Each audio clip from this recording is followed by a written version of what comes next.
no está dentro del cuerpo físico. Entonces, es verdad que... Una mente colectiva. Una mente colectiva, una mente colmena, lo podemos llamar campo, lo podemos llamar... Para mí la parte de la mente extendida lo que me gustó es entenderlo como esa extensión donde toda la información está dentro de ese campo, ¿no? Y que nosotros, a través de ese cuerpo sutil, tenemos acceso a tener absolutamente toda esa información de todo, ¿no? De todo, es desde un campo visual, desde la percepción sonora, o sea, una persona sorda sería exactamente lo mismo, la clariaudiencia, la capacidad de poder escuchar sin nuestros oídos. Claro. Y siempre digo lo mismo, ¿no? Yo no niego que con los ojos estemos viendo. Ahora, ¿esa información que yo estoy viendo está en mis ojos? Es evidente que no. Claro. Es evidente que no. Porque esa persona, si no, no estaría pintando una montaña, no estaría pintando esos pájaros, no estaría pintando, porque no depende del ojo. No, si no, no estaría diferenciando un amarillo de un azul. O sea... ¿Es amarilla? Sí, muy bien, es amarilla. Muy bien. Muy bien, y a ver esta. Ahora te voy a pasar otra. Vamos por ahí. Eso es, busca por ahí. Todas las clasifico. Todas.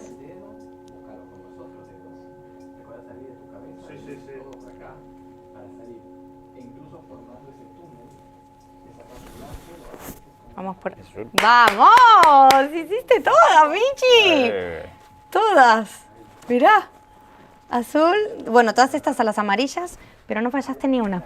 Cuando te conozco y entramos a hablar, que también capaz que en la entrevista peco de no hacer preguntas que capaz que ya te las hice, que fueron básicas en su momento, que hoy son básicas para mí, pero en su momento no, como que voy a tratar de hacerlas, porque claro, hemos vivido algunas experiencias. Y verlo a mi amigo, súper concentrado, de alguna forma es como que se busca la visión, y a él se le abrió, por lo que tengo entendido acá, como un costado. O como un costado. Sí. Y veía, y él decía que cuando pasaba la tarjeta azul podía ver que era más oscura que la otra, que era súper clara, que era la amarilla. Sí. Y que si lo sacaba de acá ya no lo veía eso. Y si lo ponía acá tampoco, y era que sí, acá, se le había abierto ahí. Sí. Y por lo que tengo entendido, vos cuando se te abrió como del hombro. Bueno, sí que después la sensación a veces es física, porque es verdad que al principio la sensación es como... Me acuerdo la primera vez que empecé a abrir el lateral, claro, la sensación era que estaba viendo con una oreja. Claro. O que estaba viendo con una parte del cuello, ¿no? Sí. Ahora, es verdad que son como impases. Yo creo que lo que tiene mucho que ver es que nosotros todavía estamos muy apegados a que somos este cuerpo. Entonces nos reconocemos mucho con este cuerpo. Y no digo que no seamos también este cuerpo, ¿no? Pero nos cuesta tal vez más romper la barrera de que cuando nosotros activamos, por ejemplo, la visión, ya no estamos operando con nuestro cuerpo físico. Claro. Por más que la sensación de alguna manera sea que estoy viendo con una oreja, es una sensación, pero el enfoque ya lo está, o sea, esa visión ya está siendo parte como de otro cuerpo que está saliendo a observar, porque ya no está dentro de mi parte física. Entiendo. Sobre todo porque cuando nosotros ya no necesitamos tocar la información, o sea, al principio muchas de las personas cuando activan la visión tienen la tendencia de necesitar tocar, van guiar guiando. Y que esa información llegue a través de un punto de tacto, ¿no? Me toco las orejas, me toco el omóplato, busco por qué parte del cuerpo se puede activar eso, ¿no? Ayer se pasaba por los codos las tarjetas. Sí, por los codos las tarjetas, sí. ¿No? Hay como una parte donde la parte física de que estemos tocando el objeto o lo que queramos salir a ver, hay como una conexión. Eso, tío, es como que le sigue diciendo a la mente, che, mirá que estoy acá. Total. Porque claro, para la mente es un montón. No, para el cerebro es Para el cerebro es una locura. Porque claro, debe ser... Sí, y cómo se encuentra también, porque es verdad que cansa mucho. Yo ayer sí que veía, sobre todo con ellos, como es tanta la información y tanto todo lo que tenemos que romper. Sobre todo con ellos, porque hubo una sentencia muy grande de... no vas a volver a ver. Claro. ¿Entendés? Como que en algún momento por ahí sí de amarillo y en otro momento sí de azul, pero después ya las contrastaba porque sabía que acá estaba el azul y la que me ponía por ahí era igual o por ahí era distinta, pero por ahí, ¿entendés? Como que me era más fácil verlas por similitud que independientemente.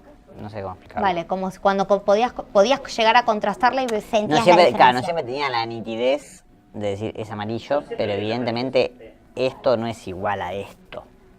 ¿Me explico? Por eso no siempre me da cuenta que es amarillo y lo estoy viendo con claridad que es amarillo, pero sí estoy viendo claramente que es más clara que esta otra.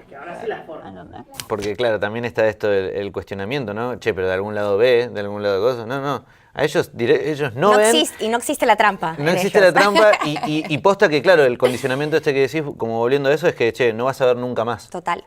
Y claro, eso para la Total. mente es un... Sí, porque el una acceso creencia. a la visión sí tenemos. El tema es entender que acá no es que la visión te va a reformar y te va a devolver el ojo físico. Yo no estoy hablando de eso, ni mucho menos. Ahora, entender que todas las personas podemos experimentar, tener acceso a ese campo de información, estamos hablando de que todos tenemos el mismo acceso, ¿no? Entonces, cuando a una persona la limitan y le dicen, no vas a volver a ver, yo con el caso de este chico, volviendo a él, El de Santa Fe. el de Santa Fe, lo primero que le pedí fue que por favor plasmara en una hoja cómo percibía él su mano, ¿no? O una mano. Y eso me pareció muy curioso porque estamos hablando de una persona con 44 años y a la hora de agarrar el rotulador para ponerse a dibujar, hizo una especie como de escalera, como si los dedos estuvieran puntiagudos y fuera como una especie de escalera. O sea, él representó su mano así. De esa manera. Bien. O sea, él representa la mano en la hoja y veía que incluso le costaba, como que no había habido ningún tipo de estímulo a través del arte. Porque sí me he dado cuenta la importancia que es estimular desde ese lugar. ¿Por qué? Porque la imaginación y la creatividad es acceso que tenemos todos. Entonces, cuando nosotros no estimulamos esa parte también, ¿por qué? Porque hubo una sentencia. ¿Para qué le voy a enseñar a dibujar si esta persona no va a ver en su vida? Claro. ¿Vale? Entonces, sí que lo que he sentido muy fuerte en este caso con esta persona fue como, wow, cuánta limitación no solo desde la sentencia de que no va a tener acceso jamás a las formas, sino a no querer, o sea, llevarlo a ningún lado de estímulo que pueda operar. ¿Por qué? Porque estamos hablando de que estamos todos limitados desde ese lugar. No estamos hablando de, los padres que no los llevaron a estimular. No. De hecho, a los ciegos de nacimiento desde la medicina un poco, por decirlo de alguna manera, en el caso de Federico me decía, como Cami, pensá que a mi papá cuando yo era chico le dijeron, no hace falta ni que le saques, ni que intentes enseñarle a ir en bicicleta sin rueditas, porque los ciegos de nacimiento no desarrollan nunca el equilibrio, por ver todo en negro, por no tener percepción del espacio. Bueno, ayer uno de los ejercicios fue eso al principio, ¿no? Que hagan equilibrio los chicos. Y los dos podían sostenerse perfectamente.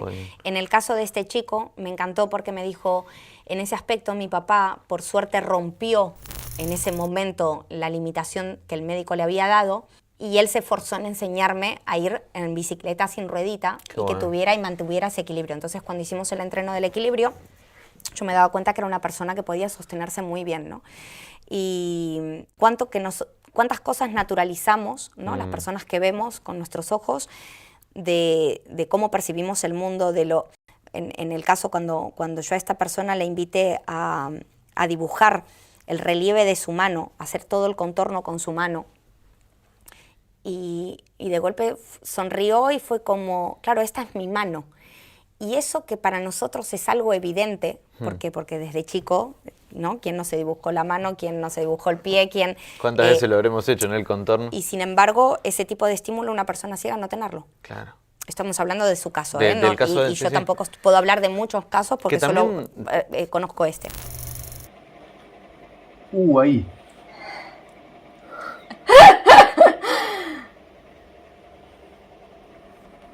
Como si se expandiese.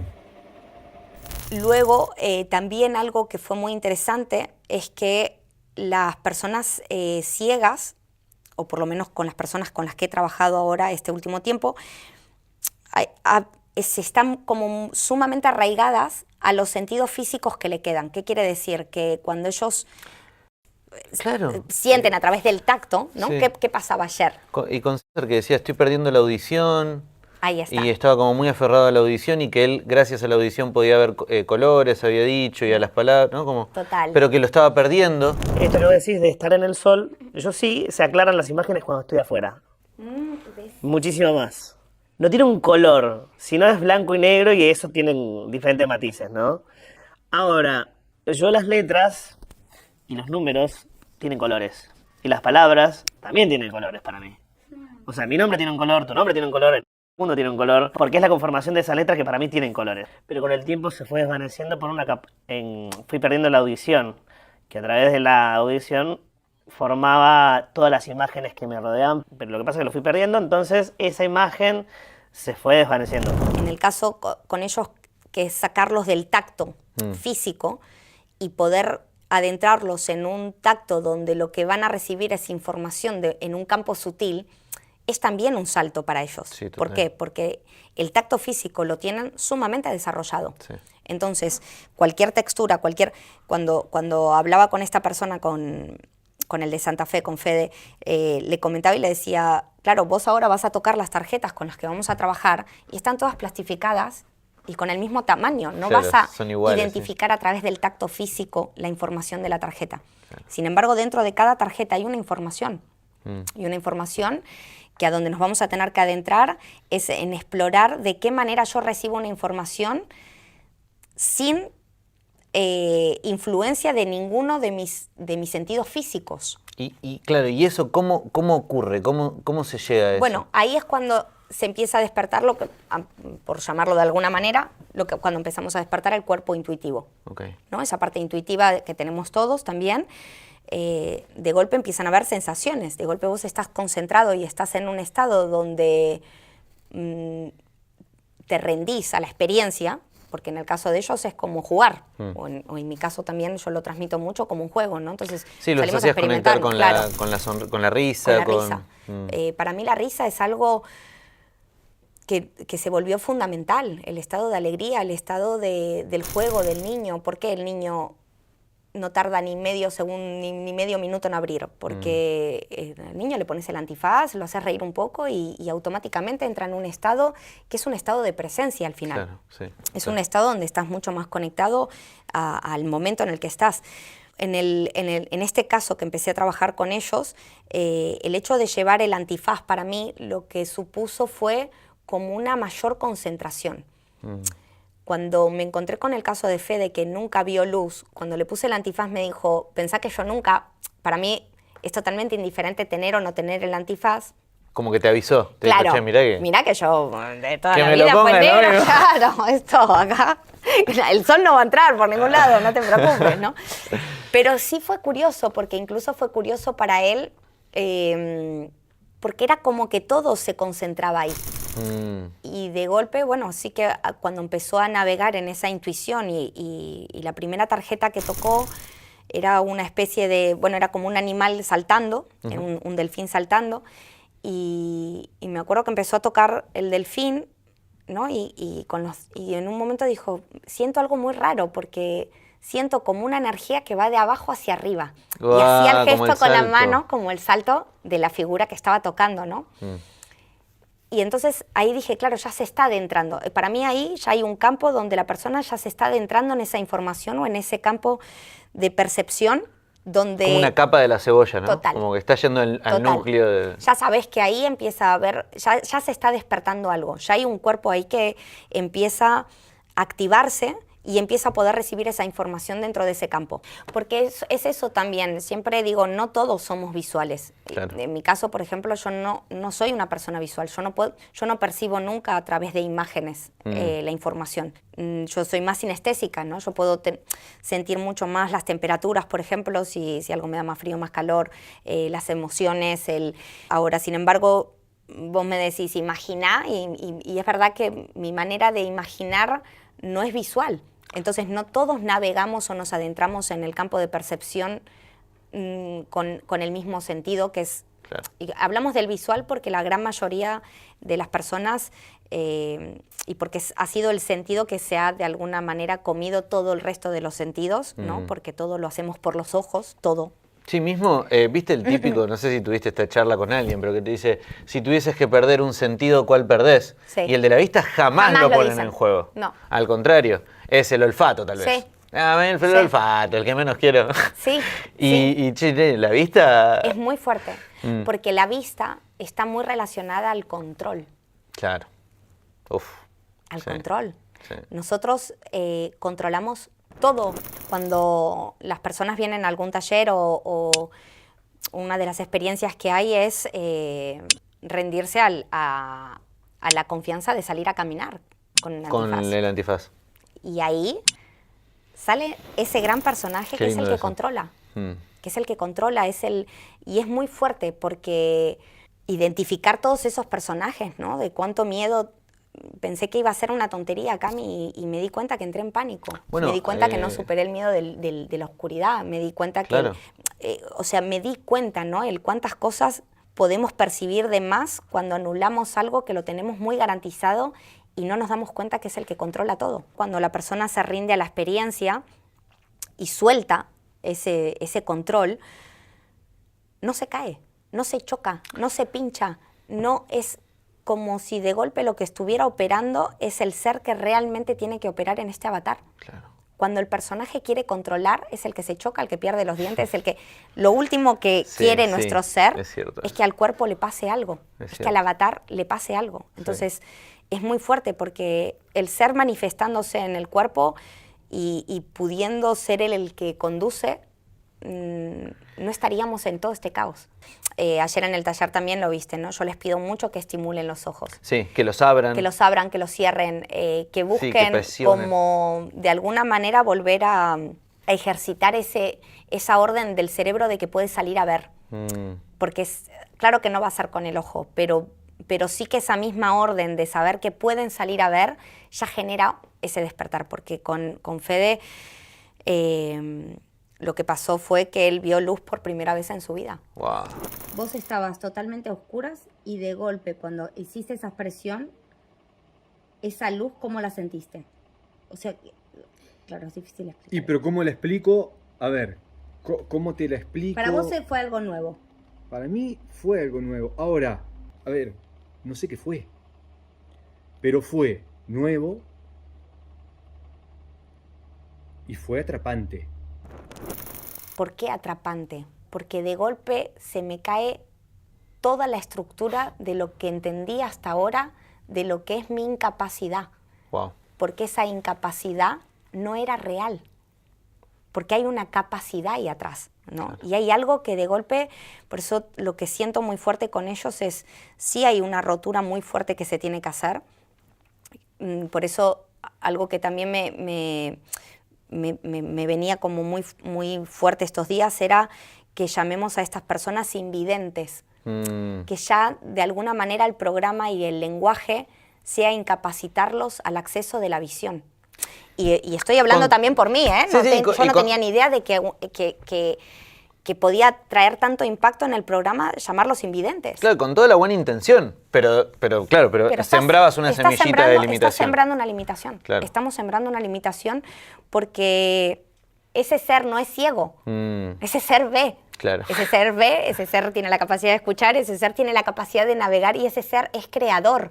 Entonces, ese ser no puede ser ciego. Total. Lo que quedó ciego es el personaje. Personaje. Pero ese ser no es ciego. Entonces, ni es ciego, ni es invidente, ni es sordo, ni es mudo, ni es nada de lo que hemos entendido hasta ahora. Es todo. Claro. Entonces, creo que de alguna manera uno de los trabajos más grandes de la reprogramación es estar muy atentos a los programas limitantes y a cómo con nuestra palabra acompañamos esa limitación, ¿no? Porque sí que para mí ahora fue un cachetazo decir, wow, claro, si yo les estoy diciendo invidentes, ¿cómo los voy a invitar a salir a ver? ¿A salir a ver qué? Si les estoy diciendo que son invidentes, que no tienen la capacidad de ver. Algo de lo que me sucedió con Fede es que en un momento él no tenía claro si la energía que él había experimentado dentro del antifaz tenía que ver con que yo lo estuviera acompañando o que fuera. Entonces, en un momento me gustó mucho porque le dije, esa luz que vos presenciaste es tu propia luz. Ahora, el que alguien se te acerque con la certeza de que vos tenés esa capacidad de poder salir a ver y que tus ojos no son una limitación, claro que acompaña a que eso se despierte o a que eso de alguna manera resuene y se active.